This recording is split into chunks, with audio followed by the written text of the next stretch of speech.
Eu quero que você venha comigo para um lugar difícil de ir. É um lugar pesado, doloroso e que não podemos ir com ânimo leve. Mas é um dos lugares mais importantes das Escrituras, mais importantes da história.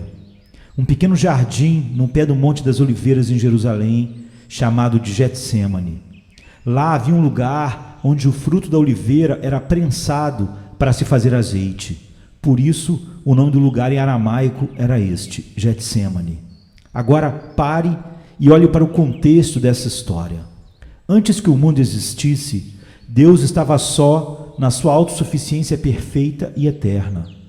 Ele jamais teve um início, ele sempre foi, sempre existiu, não só, entre aspas, porque sempre existiu numa comunidade, ou seja, um só Deus, três pessoas, Pai, Filho e Espírito Santo, existindo em perfeita união, profundo e interminável amor um pelo outro. É difícil para nós imaginarmos o tipo de amor que existe na Trindade, porque cada relacionamento que conhecemos, mesmo os melhores, são contaminados pelo pecado. Mesmo entre anjos que jamais pecaram, só poderemos ver o finito amor de criaturas. Mas o amor do Pai pelo Filho é eterno, infinito e perfeito. E o amor do Filho pelo Pai é eterno, infinito e perfeito. E o amor do Espírito pelo Pai é eterno, infinito e perfeito. Não há limites na capacidade desse amor. Não há limites na força desse amor. Jamais houve limite de tempo nesse amor. Todo relacionamento que conhecemos, os melhores relacionamentos, são limitados pelo tempo. Sempre vivemos num dilema perpétuo de tentar encontrar tempo para todos que amamos. O dilema de, como eu gostaria de poder passar mais tempo com essa pessoa, essas pessoas que eu amo. Mas Deus não é limitado pelo tempo. E durante toda a eternidade, o Pai, o Filho e o Espírito Santo desfrutaram desse amor infinito um pelo outro. Deus não é limitado pelo espaço. Quantos amigos eu tenho no Brasil, pelas viagens que eu fiz para pregar, que na verdade eu vi só 3, 4, 5 vezes, porque eles moram longe e estão separados pelo espaço. Mas o Pai, o Filho e o Espírito Santo têm por toda a eternidade um amor perfeito um pelo outro, na pureza infinita de santidade que sequer pode contemplar o pecado, com uma capacidade infinita de amar um ao outro, não limitados por tempo ou espaço. Por isso é difícil, na verdade, pensarmos no tipo profundo de amor que o Pai, o Filho e o Espírito Santo têm um pelo outro. E assim, este Deus perfeito, em perfeita santidade e amor, começou a criar. Começou a chamar todo o universo à existência para mostrar esta glória infinita da Trindade que jamais teve começo. Criou estrelas, galáxias, um universo imenso se expandindo e que não pode ser medido.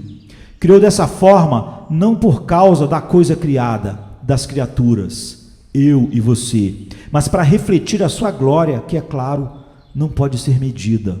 Deus criou grandes complexidades e espalhou pelo vasto universo. Por exemplo, o olho humano, que tem apenas 2 centímetros, mas tem mais de 2 milhões de peças em movimento.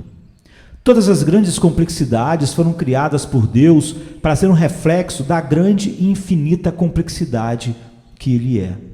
Neste universo, vemos uma ordem incrível. Neste instante, por exemplo, está flutuando no espaço uma enorme bola de gelo e poeira que apenas seu núcleo tem 15 quilômetros de diâmetro, fora a sua grande cauda de gás e poeira, o cometa Halley. Em fevereiro de 1986, eu tinha apenas 17 anos de idade e lembro o frisson de todos, incluindo a comunidade científica, com sua passagem perto da Terra. Ele só passa aqui a cada 75,3 anos, pelo menos. Essa bola de poeira e gelo viaja literalmente bilhões e bilhões de quilômetros através do sistema solar, mas em julho de 2061 estará de volta. Eu só poderei vê-lo de novo se estiver vivo com 92 anos de idade. Vai ser difícil. Deus fez algo como o cometa Halley com sua grande órbita a fim de exibir sua perfeita ordem, e isso é nada perto do vasto universo que vivemos. Mas acima de tudo isso, a coisa criada para expressar Deus da maneira mais profunda é o homem e a mulher criados à sua imagem, para refleti-la, para ser uma exposição do caráter santo, criatividade e amor de Deus, colocados na criação para proteger, manter a ordem dessas coisas com Deus, a santidade, a justiça e etc. Se alguém deseja entender algo verdadeiro sobre Deus, tem que entender isso. Deus ama a justiça, a retidão, e somente onde há a manifestação desses atributos do caráter de Deus, há paz. Esta é a ideia de shalom no hebraico, inteireza, onde tudo está certo, tudo é reto, onde não há preocupação, onde não há medo, onde a desconfiança é zero, onde Deus está sendo refletido como Ele é. É difícil imaginar isso, mas assim é o mundo que Deus criou. Assim era quando tudo era uma expressão correta do que Ele é. Assim a criação será ainda. Porque Deus ama a justiça, que é o esplendor da glória do seu caráter santo, Deus odeia a injustiça, odeia o pecado, odeia. Não há como ser amor perfeito sem ser também ódio perfeito contra toda expressão oposta do que é amado. Se Deus ama com amor infinito a sua glória, Ele tem que odiar perfeitamente o que rouba, não reflete essa glória. Amar implica em odiar. Ser todo amor é uma declaração irracional. Se você ama as crianças, você odeia a pedofilia. Se você ama a vida, você odeia o assassinato, aborto. Se você ama a juventude, você odeia tudo que a destrói. Se você ama o amor entre um homem e uma mulher, como Deus os criou, você odeia a pornografia. Deus odeia a injustiça, odeia a divisão, odeia a violência. Deus odeia todo pecado. E lembre-se, você não tem como separar o pecado do pecador, pois o pecado são suas ações. O pecado é o que um pecador faz, o que um pecador comete. Por isso Deus não condena o pecado eternamente, Ele condena o pecador eternamente. Todo cristão deve entender, diferente do mundo à nossa volta, este atributo que é tão mal compreendido, sua ira. A ira de Deus não é uma qualidade má ou menos gloriosa e digna de louvor que o seu amor. Ela é alimentada infinitamente pelo seu profundo amor a tudo que é bom, a glória do seu Filho. A glória que o seu Filho expressa perfeitamente, que é a glória do Pai. Tudo que expressa o seu caráter e, fundamentalmente, é alimentada pelo seu infinito amor à coisa mais valiosa que existe, a sua glória. Eis a enormidade de cada pecado e o tamanho da ira de Deus. Poderíamos dizer, então, que a ira de Deus é a sua paixão e energia que se opõe a tudo que se levanta contra tudo que é santo, justo e bom, tudo que expressa a glória de quem Ele é. A menos que você entenda isso, você jamais compreenderá realmente a tragédia que o pecado é. Não é por causa dos homens, seu sofrimento, dores, mas por causa dessa glória infinita que Ele difama.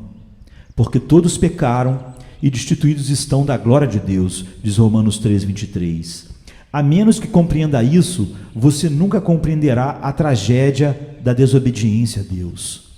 Tendo sido colocados para expressar de maneira mais perfeita e clara a imagem de Deus na criação, nós, homens e mulheres, corremos para o oposto e difamamos sua glória. Nos tornamos uma mentira sobre Ele. Corremos para as trevas e a amamos. E devíamos ser e amar a luz. Não somos vítimas, somos rebeldes. Não somos vítimas do pecado, somos amantes. Nós somos os pecadores. Quebramos a paz com Deus e nos colocamos no extremo oposto do que Ele é. E, portanto, a paixão infinita de Deus por sua glória, a paixão e energia infinita de Deus contra a injustiça é dirigida a nós, homens e mulheres injustos como eu e você. Porque do céu se manifesta a ira de Deus sobre toda a impiedade e injustiça dos homens que detêm a verdade em injustiça, diz Romanos 1:18. E por isso, para realmente entender o que aconteceu nesse pequeno jardim, no Getsêmani, há 2000 anos atrás, você tem que começar a entender o profundo e infinito amor eterno que o Pai e o Filho têm um pelo outro. E tem que entender claramente a ira infinita de Deus contra todo o pecado do homem.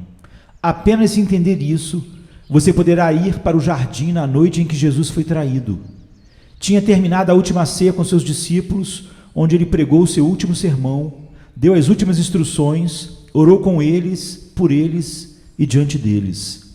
Mas depois do jantar, ele foi para o jardim, onde Lucas nos diz que era seu costume estar. Era um lugar familiar para ele. Levou consigo os 3 discípulos mais próximos, Pedro, Tiago e João, os que tinham visto mais sobre ele que qualquer outro. Viram ele ser transfigurado, e quando se dirigia ao jardim com eles, algo aconteceu. E levando consigo Pedro e os 2 discípulos, filhos de Zebedeu, começou a entristecer-se e a angustiar-se muito, diz Mateus 26:37. O Evangelho de Lucas diz que ele agonizava. Bem, o que estava acontecendo? No versículo 38 lemos: Então lhes disse: A minha alma está cheia de tristeza até a morte. Ficai aqui e velai comigo. Mateus 26:38. O que está acontecendo com Jesus? Jesus não veio à terra para ser um mestre moral e nos ajudar a consertar o mundo e a nós mesmos. Ele veio resgatar homens dos seus pecados. E chamarás o seu nome Jesus, porque ele salvará o seu povo dos seus pecados, diz Mateus 1:21. Essa é a única razão dele ter se esvaziado e descido: resgatar todos aqueles que o Pai deu a ele dos seus pecados. Naquela noite ele tinha orado: Eu rogo por eles, não rogo pelo mundo, mas por aqueles que me deste, porque são teus e tu me deste. João 17:9. Essa é a razão única porque ele teve que se identificar conosco, se tornar um de nós. Ele veio como um homem, mas um homem totalmente apaixonado por Deus e sua glória. Ele viveu para isso, viveu a vida que deveríamos ter vivido. Ele veio porque essa era a vontade do Pai. Essa foi a sua única razão. Você vê a enorme diferença entre nós e Jesus? Durante toda a sua vida, ele, por amar o Pai, o obedeceu com paixão completa e alegremente. Ele sabia que no plano eterno do Pai, ele tinha vindo para ser um sacrifício pelo seu povo. Tinha vindo morrer carregando a culpa de todos aqueles que o Pai lhe dera na eternidade. Quando garotinho na sinagoga, ele ouvia ler Isaías 53, mas ele foi ferido por causa das nossas transgressões e moído por causa das nossas iniquidades. O castigo que nos traz a paz estava sobre ele, e pelas suas pisaduras fomos sarados. Isaías 53:5. Ele sabia que aquelas palavras eram sobre ele. Todo o tempo ele sabia que ia morrer, sabia que ele estava indo para ser levantado no madeiro. Ele até ensinou isso aos seus discípulos. Quero dizer, logo após a confissão de Pedro em Cesareia de Filipe: Tu és o Cristo, o Filho do Deus vivo, lemos em Mateus 16:21. Daí em diante, Jesus começou a mostrar aos seus discípulos que precisava ir a Jerusalém e sofrer muito da parte dos anciãos, dos principais sacerdotes e dos escribas, e ser morto e ressuscitar no 3º dia. Ele sabia que ia morrer, e ainda algo aconteceu naquele instante que fez Jesus começar a agonizar. Lucas vai tão longe ao nos relatar que, posto em agonia, seu suor tornou-se como grandes gotas de sangue caindo no chão. Lucas 22:44. Lucas, sendo um médico, estava descrevendo uma condição muito rara, mas muito real, chamada hematidroses. É uma condição que ocorre quando uma pessoa está sob tanta pressão, tanta angústia ou agonia, que literalmente seus capilares começam a estourar e eles literalmente suam sangue. Então, o que aconteceu? O que o levou a tanta agonia? A pista para a resposta encontra-se alguns versos mais tarde em sua oração, quando ele usa a palavra cálice. A ideia de beber o cálice era sempre uma má ideia que implicava execução. Mas no mundo hebraico que Jesus viveu, o cálice significava a ira de Deus. Como em Ezequiel 23:34, você deve beber o cálice e rasgar os seus seios. Bebê-lo-ás, pois, e esgotá-lo-ás, e os seus cacos roerás, e os teus seios arrancarás, porque eu o falei, diz o Senhor Deus. Ou em Isaías 51:22, onde a ira de Deus é referida como o cálice do furor. Eis que eu tomo da tua mão o cálice do atordoamento, os sedimentos do cálice do meu furor. No jardim, ele começa a ver o cálice, e não apenas a morte, mas a ira de Deus, a ira que faz você querer arrancar seus seios, que te faz cambalear, como disse os profetas. E Jesus estava no jardim olhando para o cálice. Jonathan Edwards tem um sermão muito famoso chamado A Agonia de Cristo, em que ele descreve este momento. A coisa que a mente de Cristo estava cheia naquele momento era o pavor que sua natureza humana e fraca tinha daquele cálice terrível, que era muito mais terrível do que a fornalha ardente de Nabucodonosor. Ele teve então a visão de perto da fornalha da ira infinita em que ele seria lançado. Ele foi levado para a boca do forno para que ele pudesse olhar para ele e contemplar as chamas furiosas e sentir o poder do seu calor, a fim de saber para onde estava indo e o que ele estava prestes a sofrer. Esta foi a coisa que encheu sua alma de tristeza e escuridão, essa visão terrível. Ele estava sendo esmagado ali no lugar onde o fruto da oliveira era esmagado, no Getsêmani. Jesus começou a ver o cálice da ira de Deus que ele ia ter que beber cheio até a borda. A ira do Pai que ele tinha conhecido e amado perfeitamente e profundamente, sem separação, por toda a eternidade.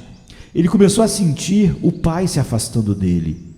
Nós lemos no versículo 39, tenha em mente que este é um homem que está olhando para o medo e terror da ira de Deus contra o pecado. Este é um homem suando sangue. E é dito, indo um pouco mais para diante, prostrou-se sobre o seu rosto, orando e dizendo, meu Pai, se é possível, passe de mim este cálice. Mateus 26, 39. Lemos que três vezes, Jesus, que tinha conhecido e amado o Pai perfeitamente por toda a eternidade, chama por seu Pai. Pai, por favor, não me deixe beber o cálice. Pai, por favor, não me faça beber o cálice. Pai, eu estou lhe implorando aqui. Se há qualquer outra forma, por favor, passe de mim o cálice. E 3 vezes o Pai, que amou o Filho perfeitamente e eternamente, responde não, não e não. E Jesus, que havia olhado a ira de Deus na boca do abismo, obedientemente respondeu desta forma, todavia, não seja como eu quero, mas como tu queres. Mateus 26, 39. A maioria das pessoas obedecem a Deus porque esperam que eles serão recompensados. Jesus obedeceu a Deus, embora ele soubesse que ia ser punido. Ele completa e perfeitamente obedeceu em tudo à vontade do Pai. E esta sessão termina com Jesus bebendo o cálice. Ele se submete à dor que o aguardava. Nós lemos no versículo 45, então chegou junto dos seus discípulos e disse-lhes, dormi agora e repousai, eis que é chegada a hora, e o Filho do Homem será entregue nas mãos dos pecadores. Ele bebeu o cálice, sabemos disso. Mais tarde, Pedro tenta lutar contra os soldados que vêm prendê-lo, e Jesus diz, Pedro, não sabeis que eu poderia chamar 12 legiões de anjos, ou seja, 72 mil anjos, mas eu decidi beber o cálice. Esta grande história, a maior história que nossos ouvidos jamais ouvirão, nos coloca no lugar certo em todas as nossas orações. Alguém certa vez me perguntou, se Deus não responde minha oração, significa que Ele não me ama? Me amar significará que Ele responderá? Nós sabemos como viúvas oraram para que seus maridos fossem curados de um câncer. Oraram e seus maridos morreram. Filhos, esposas, amigos, irmãos. Deixe-me responder essa pergunta de 2 formas e depois fazer uma observação. Primeiro, lembre-se que Deus não demonstra seu amor para conosco no atendimento de nossas orações. Deus não demonstra seu amor por nós no atendimento de nossas orações, mas sim Deus prova o seu amor para conosco em que, quando ainda éramos pecadores, Cristo morreu por nós, ou seja, Cristo bebeu o cálice. Mas Deus prova o seu amor para conosco, diz Paulo, em que Cristo morreu por nós, sendo nós ainda pecadores. Romanos 5, 8. A coisa surpreendente sobre essa história é que o Pai está pedindo a Jesus para beber o cálice da sua ira por pessoas como Pedro, Tiago e João, que no momento da maior necessidade de Jesus, em sua agonia indescritível, não puderam sequer ficar acordados. Eles precisavam de graça soberana.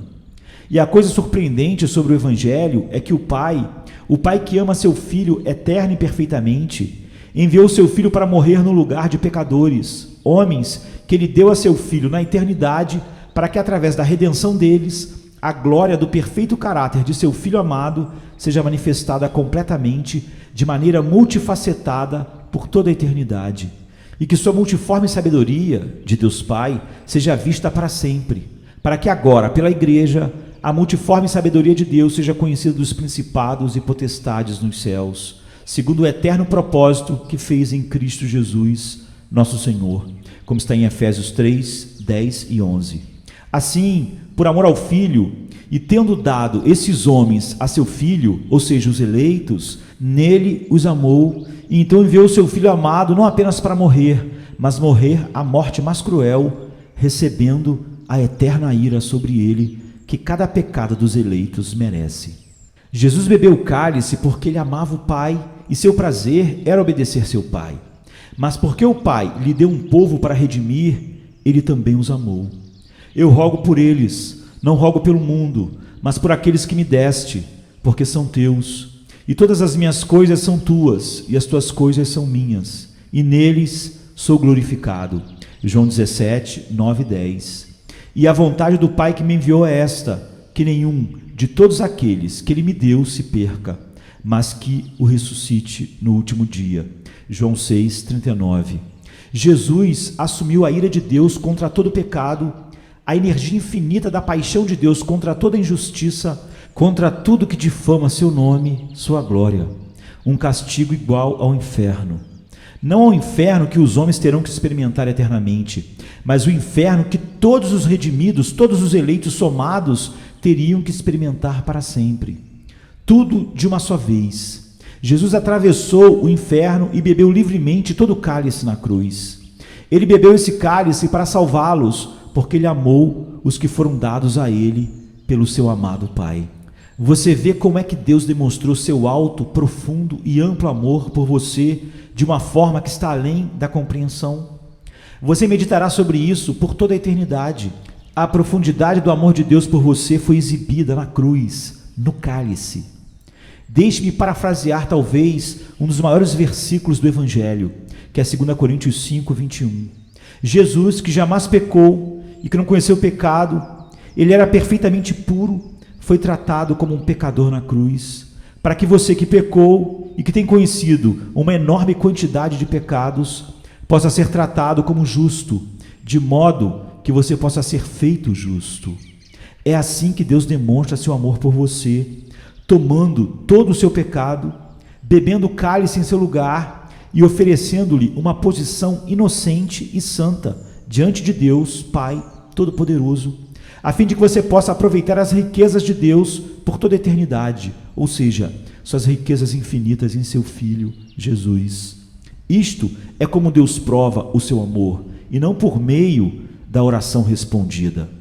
A segunda maneira que eu quero responder à pergunta, se Deus não responde à minha oração, isso significa que Ele não me ama, é assim. Quando Jesus, que amou o Pai perfeitamente, completamente e eternamente, orou ao Pai, o Pai não lhe respondeu, a fim de que ele pudesse exaltá-lo infinitamente e produzir algo muito mais glorioso do que se ele tivesse respondido sua oração. Jesus foi para a cruz, ele pagou o preço pelos pecadores e foi-lhe dado o nome que está acima de todo nome. E através da sua morte e ressurreição, foi dado a nós a certeza da vida em seu nome. E nada jamais poderá impedir isso. E aos que predestinou, a esses também chamou. E aos que chamou, a estes também justificou. E aos que justificou, a estes também glorificou. Romanos 8:30. Sempre que Deus não responder à tua oração, lembre que o seu Pai no céu está sempre trabalhando. Não há um pardal que cai na terra fora da sua vontade. Quanto mais, ele tem prazer em ouvi-lo e fazer com que todas as coisas contribuam para o seu bem final. Nós sempre podemos confiar que Deus está trabalhando para o nosso bem, ao trabalhar somente para exaltar a sua glória. Quando os discípulos viram Jesus sendo arrastado naquela noite para longe deles, no jardim do Getsêmani, devem ter pensado que não poderia haver nenhuma tragédia maior do que aquela. Mas agora, do ponto de vista que eles têm hoje, eles podem olhar para trás, para o jardim e pensar: glória, Glória. Glória a Deus por sua infinita sabedoria. Deus está sempre trabalhando. Sua sabedoria, suas respostas, seu silêncio, seu não, seu sim, são sempre melhores para nós. E a última coisa que eu quero dizer, e eu me sinto compelido a fazer isso, assim é que você deve orar. Jesus é tão obediente à vontade do Pai, ele é tão humilde perante a vontade do Pai, mas ele ainda se aproxima do Pai. E clamou por 3 vezes esta oração honesta, apaixonada e sincera. É assim que você deve orar. É assim que você deve sempre orar. Parece haver 2 tipos de pessoas no que diz respeito à oração. O primeiro tipo de pessoa é a que diz que você deve orar com fé, porque se você tiver fé suficiente, Deus vai te dar o que você deseja. O segundo tipo de pessoa é aquela que realmente não tem um coração para oração. E tudo que diz como desculpa é apenas Deus sabe tudo, Deus é soberano, Ele fará o que quiser. Jesus não era nem uma coisa e nem outra. Ele é corajoso, Ele é persistente, Ele é honesto, Ele é apaixonado, Ele não retém de manifestar seu pedido ao Pai. Ele permite que todo o seu coração seja conhecido através da sua própria boca em oração. E Ele implora e suplica e clama. Mas Ele confia sabendo que Deus é sempre bom, o Deus Pai é sempre bom, e seus planos estão sempre certos, e sabendo que seu Pai o amava eterna e perfeitamente. E se você está em Cristo, se foi levado a Ele soberanamente pelo seu Espírito, foi levado ao arrependimento, o Pai te ama nele com amor perfeito, profundo e eterno. Como também nos elegeu nele antes da fundação do mundo, para que fôssemos santos e irrepreensíveis diante dele em amor. E nos predestinou para filhos de adoção por Jesus Cristo, para si mesmo, segundo o beneplácito da sua vontade, para louvor da glória da sua graça, pela qual nos fez agradáveis a si no amado. Efésios 1, 4-6. E para que jamais nuvens de dúvida cubram o esplendor da promessa que brilha como o sol, Jesus nos deu um maravilhoso lembrete: voltar ao jardim, tomar o cálice e o pão e recordar a aliança eterna que Ele fez conosco. Cada vez que tomamos a Santa Ceia, tudo isso deve estar na nossa mente e devemos sentir todos os dias assim o profundo amor que o Pai tem por nós, por causa do seu Filho. Amém. Amém.